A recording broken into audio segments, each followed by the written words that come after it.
What's going on, YouTube? Thanks for tuning into the channel. It's your boy Devin Coates. Day 7, 48 days with the 48 laws. You can pick up a copy to this book in a link in the description below. It is an affiliate link. Yes, my website needs work. It's getting pretty busy. But if you're getting any value from these videos, I'd appreciate it if you did pick up the book from the link. The most value you'll get out of watching any of these videos is if you read along. It's a very easy pace, one chapter a day, 48 days. Now I'll jump into it. So chapter 7. Law number 7, get others to do the work for you, but always take the credit. Use the wisdom, knowledge, and legwork of others to further your own cause. Not only will such assistance save you valuable time and energy, it will give you a godlike aura of efficiency and speed. In the end, your helpers will be forgotten and you will be remembered. Never do yourself what others can do for you. So this law is exactly what I just said. And the first story he uses, or really the only story he uses in terms of transgression and observance, is that of Nikola Tesla. And basically, just to sum up the story very quickly, Tesla, amazing inventor, amazing, I don't know what you call it, maybe physicist or something, but basically he created, he invented whatever was needed to create the light bulb, the radio, and there was another invention, but some of the greatest inventions or breakthroughs in science were created by him, but until Elon Musk created Tesla, the brand, his name was really not very used and very underknown for the amount of contributions he's had to science. So what he would basically do is he was a kind of a purist in thinking, and he really felt like science was a very pure and shouldn't have any politics or emotions outside that kind of determine things. It was like about the math, it's about things working. So he basically worked on something with Edison for the alternate current, something about electricity, but basically it was the breakthrough that created the light bulb. And basically he creates it under him, and he just gets paid like a very meager amount for his contribution. He gets like a small pay raise, and then when they do the patents, he never really pushed to get his name as to be the real name. He was never really looking for the fame and glory, but this seemed to happen. It happened with Westinghouse, where he was getting paid a decent amount, but when they got bought out by JP Morgan, they cut his royalties. And once again, he didn't really push to have his name on the breakthroughs that he was doing, and then he pretty much just kept getting lost in the shuffle because he would create things and then other people would fight that they helped create it, and they would really push to get their names out there because he was more of a purist. He felt like that wasn't important.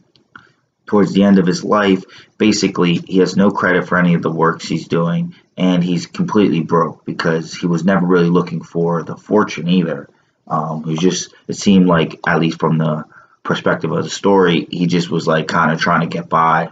But they give him an award, like an Edison award, and it kind of is like a slap in the face because he's done all these things, and what, he's going to wear a pin, but he's walking around starving, and he has no actual credit. It was like he was getting like an honorable mention, even though he is the main force that created a lot of the things of what we're using today still. And Thomas Edison, I know, and Guglielmo Marconi, because I'm from Edison. See Thomas Edison. They have way bigger names, and living in Edison, New Jersey, they have signs up around kind of exemplifying their success. But Tesla, none until recently with Elon Musk. But had he not created a car company with his name, that wouldn't happen. But the real keys to power and understanding of this is that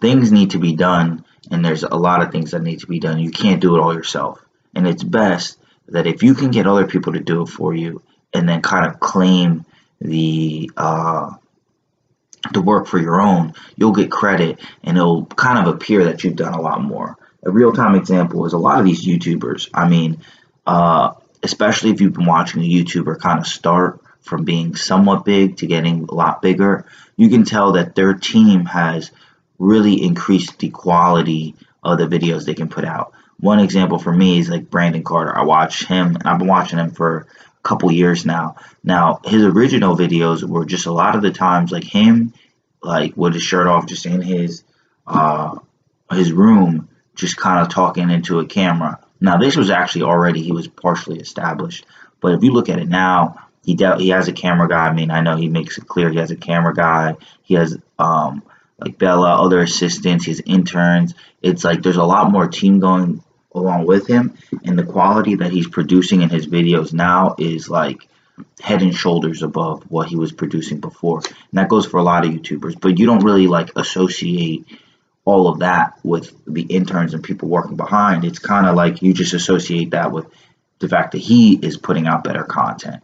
Even though, and even in this case, you can kind of see them because of YouTube and you can see the videos, but at the end of the day, it's his success. Like, he can get rid of any of his interns, bring on a new one, and you would still think everything he's accomplishing would be kind of held under his umbrella.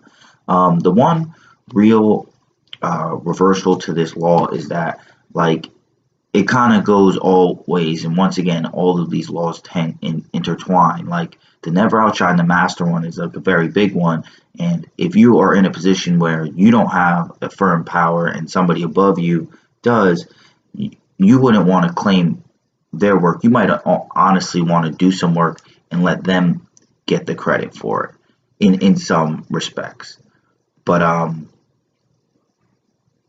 in terms of, you'd want them to get the credit for it because you don't want to one, make them insecure in that fact.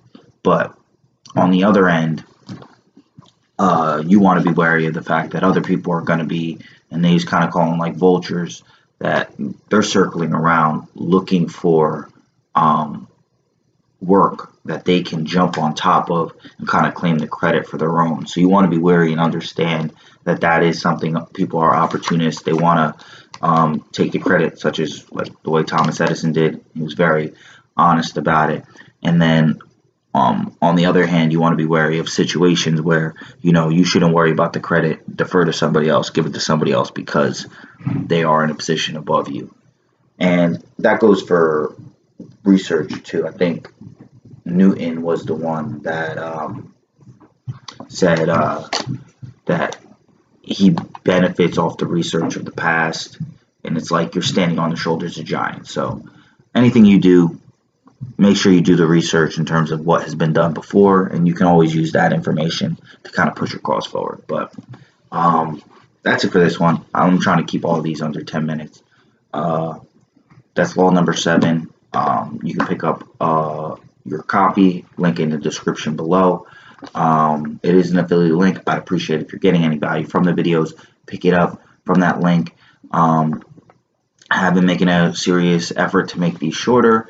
But one thing I do want to put in is for Monday, Tuesday. I don't know how I'm going to actually get those ones done. I'm flying to Orlando for my job, to the conference. I'm actually leaving in a few hours to go there, so I don't know how I'm going to put these up because I'm going to be working. So I'm going to try to get them up. They might be coming up at different times. I might have to batch the videos, or I'll just do 2 on Tuesday, and that would be after I get back, which is around 5 or 6. So I haven't really figured it out, but definitely going to still put them up and keep it consistent day by day. And this will be kind of a good example of, you know, when life gets in the way, how do you keep going? But I'm going to stay consistent through, so be on the lookout for the videos.